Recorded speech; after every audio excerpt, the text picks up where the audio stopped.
Contigo, companheiro. Gente, vamos lá. É muito importante começar fazendo uma distinção muito importante, tá?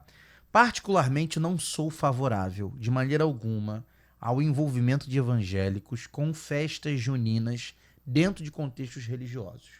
Não sou favorável, não apenas por uma questão de julgamento particular, mas porque a Bíblia, ela não nos autoriza esse tipo de envolvimento, tá? Só que eu sou a favor que o evangélico se prive desse envolvimento, mas pelas razões certas, tá? Não pelo misticismo, não por causa de uma perspectiva supersticiosa ou baseada na ideia de que o simples comer uma comida típica poderia abrir portais espirituais ou atrair demônios dentro de casa. Nada disso. O motivo certo está relacionado com aquilo que a Bíblia ensina a respeito desse tema, e o que a Bíblia ensina a respeito desse tema não está atrelado à capacidade da comida de abrir portal. Está atrelado ao testemunho cristão e à maneira como um cristão poderia ser interpretado no envolvimento dele com uma festa idólatra. Ponto. Quando Paulo trata da questão dos alimentos, meu amado irmão, sacrificado a ídolos, né? Nesse sentido, o argumento central de Paulo não é empoderar a comida. Como se a comida ela tivesse a capacidade de te contaminar ou te vulnerabilizar ao demônio. Imagina, meu irmão. Vamos lá, eu já usei esse argumento aqui, mas eu acho que é uma boa oportunidade de retomá-lo. A Bíblia diz que do Senhor é a terra e a sua plenitude. Do Senhor é a terra e a sua plenitude. Todos os ingredientes que as pessoas utilizam para fazer essas comidas típicas, elas vieram da terra. Então, se do Senhor é a terra, esses ingredientes são de quem? É do Senhor. Mas aí a gente acredita que um feiticeiro tem poder de pegar aquilo ali e falar, não é do Senhor não, é da entidade tal. E a gente acredita que aquilo ali não pertence ao Senhor, pertence a outra entidade. Ora, ou a gente acredita que do Senhor é a terra e a sua plenitude, ou a gente não acredita. Não é? Se eu pegar ali o celular do pastor Dário e dizer que é meu, não vai se tornar meu porque é dele. O que é dele, ainda que eu diga que não é. Então, ainda que um feiticeiro diga que o milho não é de Deus, o milho é da entidade tal, o milho continua sendo de Deus, porque a Bíblia diz que do Senhor é a terra e a sua plenitude. Então, eu sou a favor que o cristão se prive, sim, de se envolver em festas com cunho religioso, com cunho pagão, com cunho a enaltecer divindades que a Bíblia chama de idolatria ou de ídolos. Só que o apóstolo Paulo, ele afirma a respeito dos ídolos. Os ídolos nada são. Isso é uma afirmação paulina. A Bíblia é muito categórica ao dizer isso. Nós, evangélicos, que fomos ensinados a empoderar ídolos, a olhar para uma estátua, a olhar para um ídolo e já conceder poder a eles, acreditando que eles possuem poder, inclusive de fazer algum mal para a gente. Quando, na verdade, o apóstolo Paulo diz, olha, o ídolo nada é. Então, como é que eu entendo o apóstolo Paulo quando ele diz que nós não devemos nos sentar na mesa dos demônios para participar dos seus banquetes? A preocupação de Paulo não é te enfeitiçar, com a possibilidade de te enfeitiçar ou a possibilidade de um demônio rastrear teu endereço e afetar tua família, colocando uma doença em você. Essa não é a preocupação de Paulo. Qual é a preocupação de Paulo? Teu testemunho. Imagine, domingo eu estava lá na Pibre, pregando. Já pensou se na segunda-feira alguém passa na frente de uma festinha aí, de uma agremiação religiosa e de outra fé, e me vê lá comendo a canjica? Qual é o testemunho que eu passo? Qual é o recado que eu comunico? Que eu também concordo com o culto àquelas divindades, com o culto àqueles ídolos. Então, Paulo está preocupado, sim, com a consciência do próximo, com a possibilidade de alguém interpretar aquela participação como uma aprovação ou envolvimento com idolatria. Ponto. Então, eu consigo compreender um cristão que diga assim, não, eu não vou participar dessa celebração, porque essa celebração está cultuando, seja santo, seja entidade, Está dividindo a glória que deveria ser destinada somente a Deus. Esse tipo de decisão é bíblica. Todo cristão deveria decidir dessa maneira.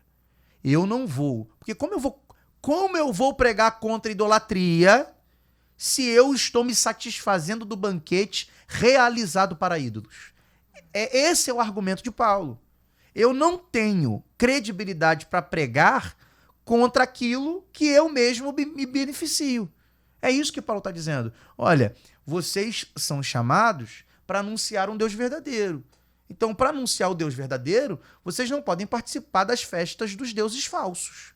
Esse é o grande ponto. Agora, o grande problema é essa mentalidade onde tudo vira portal, tudo vira brecha, tudo vira ataque. E aí o resultado disso é uma fé extremamente paranoica.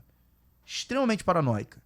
E aí eu me preocupo muito, Letícia e Pastor Dário, porque o que tem de gente hoje vivendo peso de culpa, porque acredita que aquela coisa que deu errado na vida dele, deu errado porque ele comeu paçoca. A verdade é essa. A verdade é essa. A gente viu ouvintes aí que acreditam até que vai adoecer teu filho, vai fazer não sei o que. Gente, isso é muito problemático. A Bíblia não nos ensina isso. Ah, porque eu penso, eu acho. Cristão não acredita no que pensa nem no que acha. Cristão acredita no que está escrito. Onde está escrito que por causa do ingerir uma comida, o demônio vai tocar minha vida? Me mostra um texto. Não coma comida sacrificada a ídolos, porque se você comer, você vai ser afetado espiritualmente. O que o apóstolo Paulo diz é: tudo que colocarem diante de vocês, comam de tudo, sem perguntar procedência. Mas se alguém falar, foi sacrificado a ídolo, não coma. Por qual motivo? Pela consciência dos outros. É isso aí. E a sua própria também. Porque imagina, uma pessoa que come uma comida sacrificada a ídolo, sem ter a clareza de que o ídolo nada é, de que a sua vida está guardada e protegida, qualquer coisa ruim que aconteça na vida dela, ela vai interpretar: para que eu fui comer aquela canjica? Para que eu fui comer aquele milho? Não é? Imagina que numa situação hipotética, né? Eu tenho uma amiga que ela tem uma outra amiga que é de uma outra religião aí complicada, né? E aí sempre vem oferecendo comida. Uma hora essa minha amiga vai ficar um pouco envergonhada de recusar sempre. E aí, não, tá bom, vou comer aqui. Você realmente acha que aquilo ali... Minha amiga tem uma vida com Deus, tem uma vida íntegra. A Letícia sabe quem é. Uma vida íntegra. Vai ser vulnerabilizada, vai pegar uma doença porque comeu. Claro que não, gente. É claro que não. Problemático seria ir lá no templo, comer da comida, porque isso comunica uma mensagem. Qual é a mensagem que ir até lá para comer comunica? De que eu concordo com aquilo. Ou então, se a amiga em questão vira e fala assim: aqui ó, peguei lá do terreiro, come aí. Aí você não deve comer. Porque se você come, você comunica para ela que você concorda com aquela prática, concorda com aquela festa. Então, meus queridos, a gente precisa olhar mais para a Bíblia. A fé cristã não é uma fé movida por medo. A fé cristã é uma fé movida por maturidade. E a maturidade, ela caminha por uma via diametralmente oposta ao medo.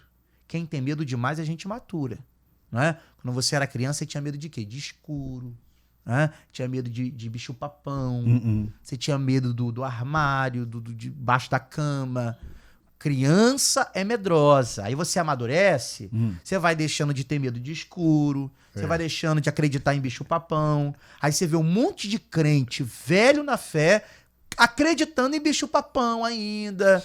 Entendam as minhas analogias, as minhas metáforas. Ele passa o tempo todo dele no evangelho fazendo manutenção de medos que só criança precisa ter, ou que só criança tem. É verdade. Porque a criança está diante do mundo desconhecido, né? Não conhece o mundo ainda, não sabe ainda o que existe e o que não existe. Então ela fabrica monstros. Ela fabrica seres para temer. E o evangélico imaturo é esse. Ele vai fabricando seres para temer.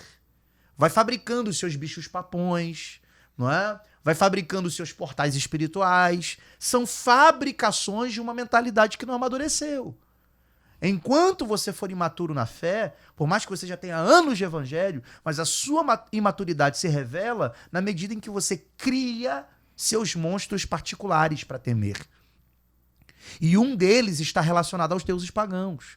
Quando, na verdade, a Bíblia te garante, do Senhor é a terra e a sua plenitude, o ídolo nada é. Então, não olhar para a Bíblia é fazer manutenção da própria imaturidade. Então, que Deus possa te despertar para abandonar, porque bicho-papão não existe, você não precisa ter medo do escuro da ignorância. Existe um Deus acima de todos os outros seres espirituais e ele te garante, através da sua palavra, que quem é nascido de Deus, o maligno não toca. Então não tema paçoca, não tema canjica, mas tema ter um testemunho arranhado. Amém, amém. Por frequentar festas, que quem te ver nessa festa vai pensar que você cultua santo, vai pensar que você cultua outras divindades. Então, deixe de ir sim, mas deixe de ir pelo motivo certo.